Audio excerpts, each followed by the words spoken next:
Hey guys, J-Man here. Okay, we are talking about more pulp stories from the 30s and 40s. I love this stuff.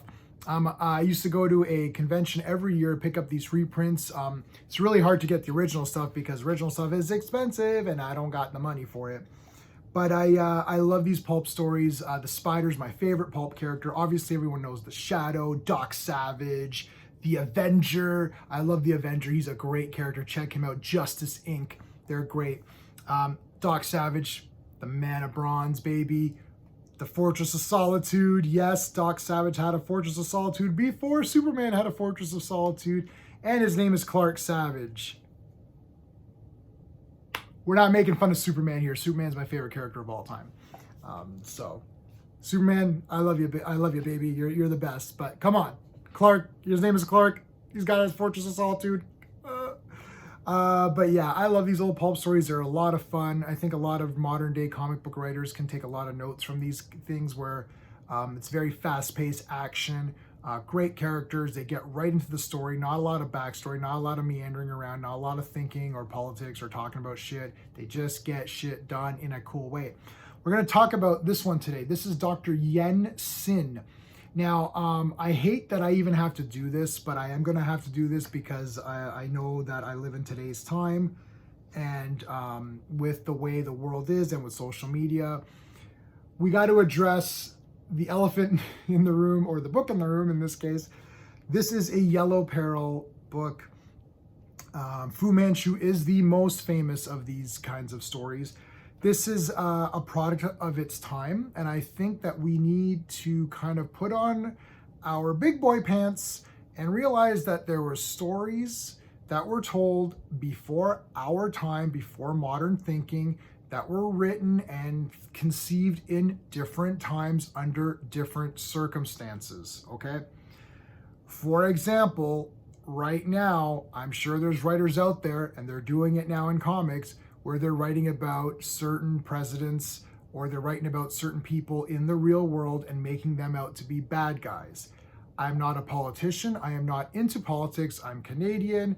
I don't even care about Canadian politics, and I certainly don't care about politics of other countries, okay? And that might make me ignorant and stupid. That's fine if you think so, but I don't care. I'm talking about an adventure story where the villain is a Chinese, evil genius. That is it. Because there's still people out there right now doing comic books and referencing real people. This isn't even referencing a real person. Referencing real people in social media and some in politics and making them out to be the bad guys. That's directly happening right now. So there's really no point in someone saying, oh, this is, bad because it's saying that this race of people is bad. It's like, this is written in a different time. Just like the 80s movies where Russians were always the bad guys. It's a product of its time.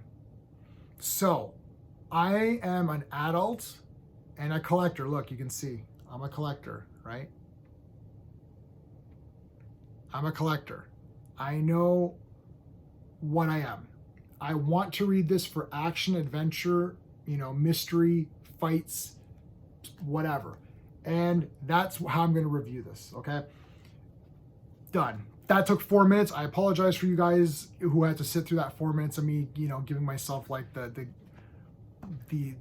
whatever, backing up myself or whatever it's called. Okay. Covering my own ass, that's what I wanted to say.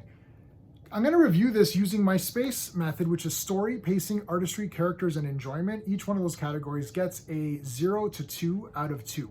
So 0 means the story was bad, 1 means the story was good, 2 means the story was great.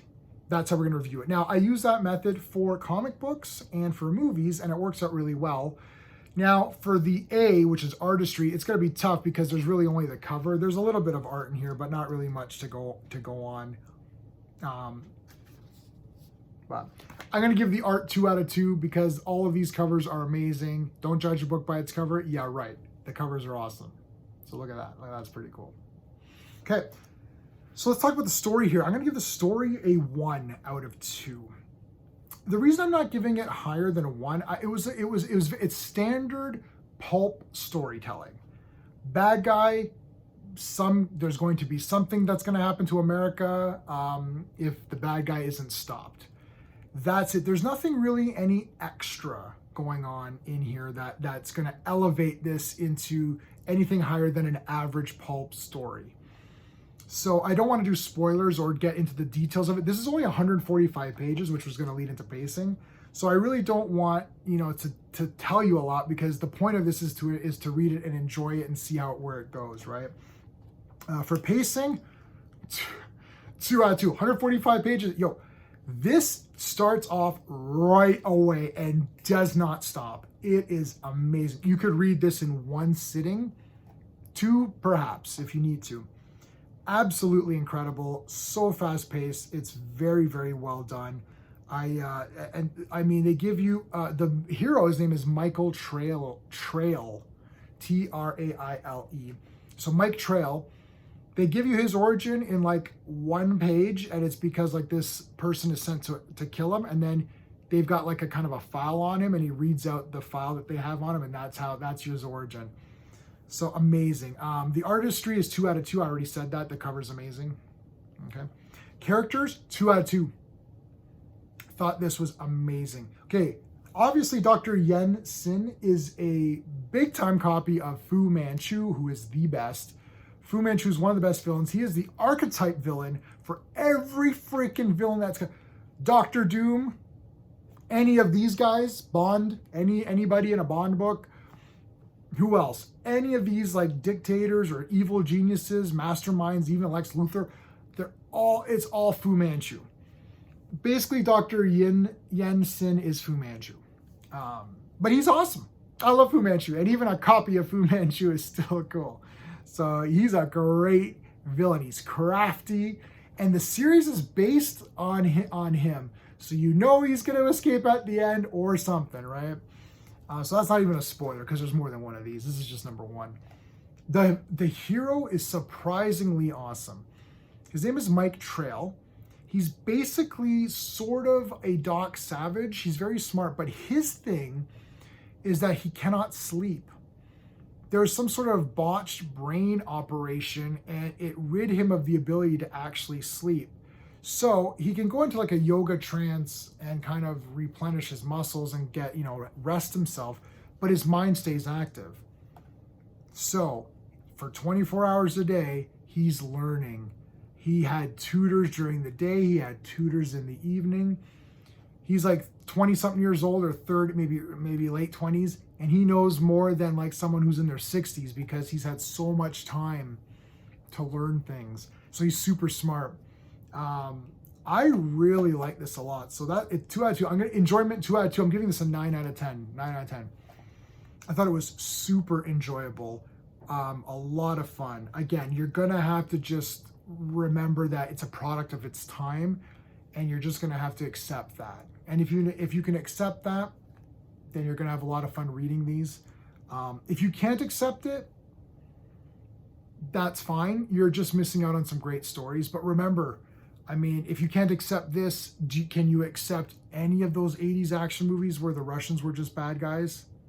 Can you accept comic books which reference modern day people who I'm not going to name, you know them if you know them, and turn them into villains? Like there's that incident with Red Skull was compared to someone in real life, someone who's from my country actually. And I'm not saying I agree or disagree with this person, but the fact of the matter is it's a real human who is being vilified in a comic book today. We're supposed to be smarter people. We're supposed to be smarter today than they were back then. Apparently, we're the same. We haven't really learned, have we? So take that into account. Read this for enjoyment. This is a Steger Books reprint. You can get it from StegerBooks.com. Link is in the description. I am not affiliated with them in any way. I have no kickbacks or anything like that. They're also on Amazon. You can get them on Amazon. So if you want them off Amazon, get them on Amazon. They're absolutely amazing.